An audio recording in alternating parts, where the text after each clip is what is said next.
Now, you might think that bankers have a lot of control in Congress, and in fact, Dick Durbin, the number 2 man in charge of the Senate for the Democrats, said, frankly, they run the place, right? And we've seen one bill after another where the bankers win, despite the fact that their position is deeply unpopular in the country.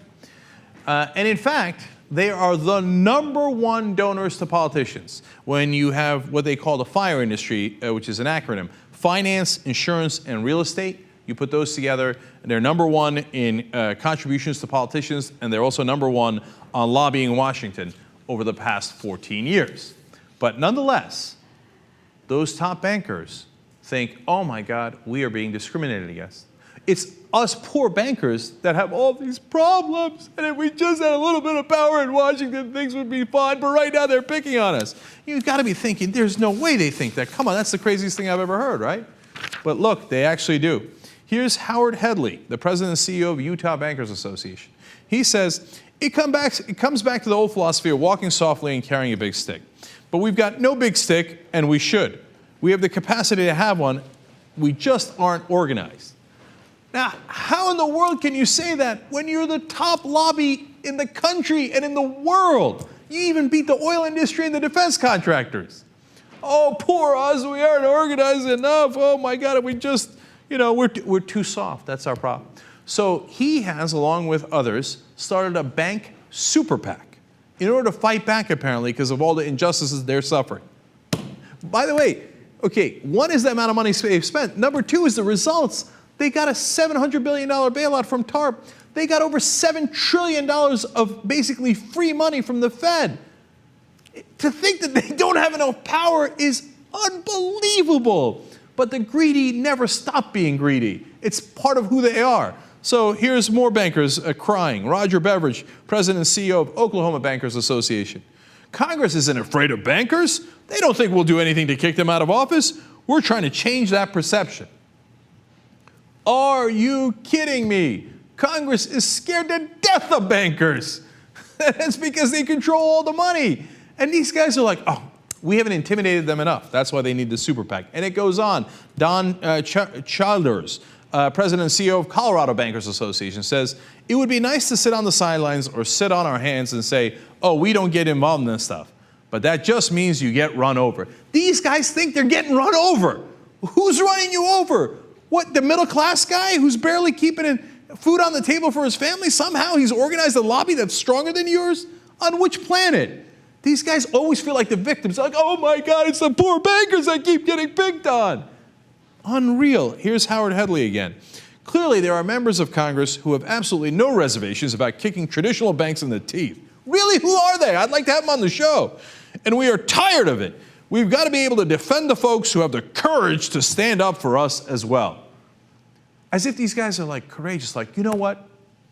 I'm going to stand up for the banks.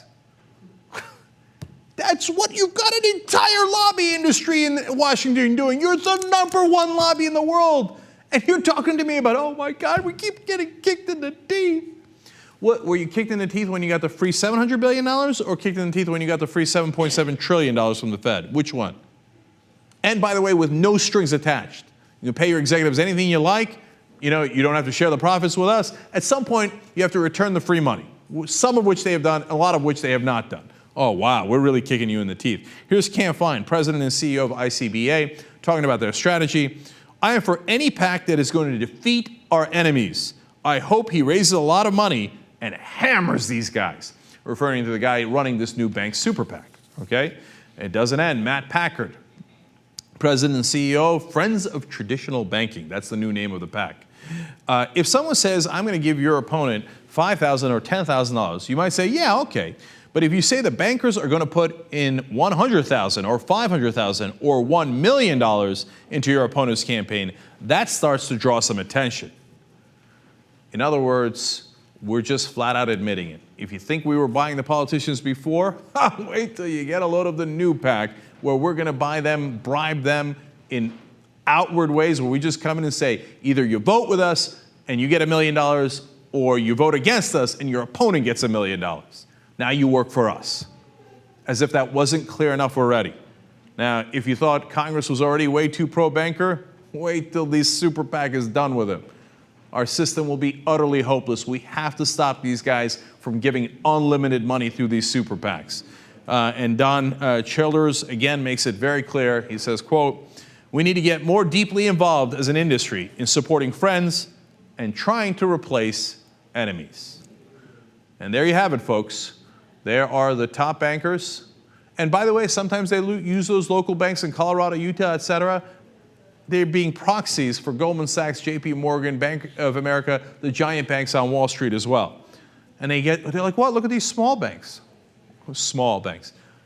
These top bankers all coming together saying, we're going to buy Congress more than we already do, and they're going to work for us and not the American people. That's our current political system. We're trying to change it at wolf-pac.com. If you look, why we have the two provisions that we're pushing for in a constitutional amendment. As you've seen, the Supreme Court, political hacks, totally bought. Our politicians, political hacks, totally bought, right? So the only way around it is a constitutional amendment. What are we doing in that constitutional amendment? No money from corporations to politicians, okay?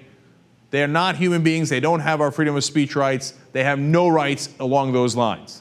So you got to get rid of that. Otherwise, you can see it here. They're telling you, oh, over here, we're going to buy all your politicians. And then number two, you got to publicly finance elections. If we sign their paychecks, they work for us. If the banks sign their paychecks, they work for the banks. Go to theyoungturks.com. If it's easier for you, there's a button for Wolfpack. You click on it. And look, it's not, we've gathered an army of volunteers. And we've already had meetings in over 30 states talking about how we're going to target local politicians to get this amendment forward. Yesterday, we had an assemblyman from California on here waging the fight in California. We've had politicians on from Connecticut that have introduced bills in Connecticut. We're coming, right? But we also need money because we can't do this without money. These guys have all the money in the world. But if you give a little contribution to that PAC, we can help to fight back.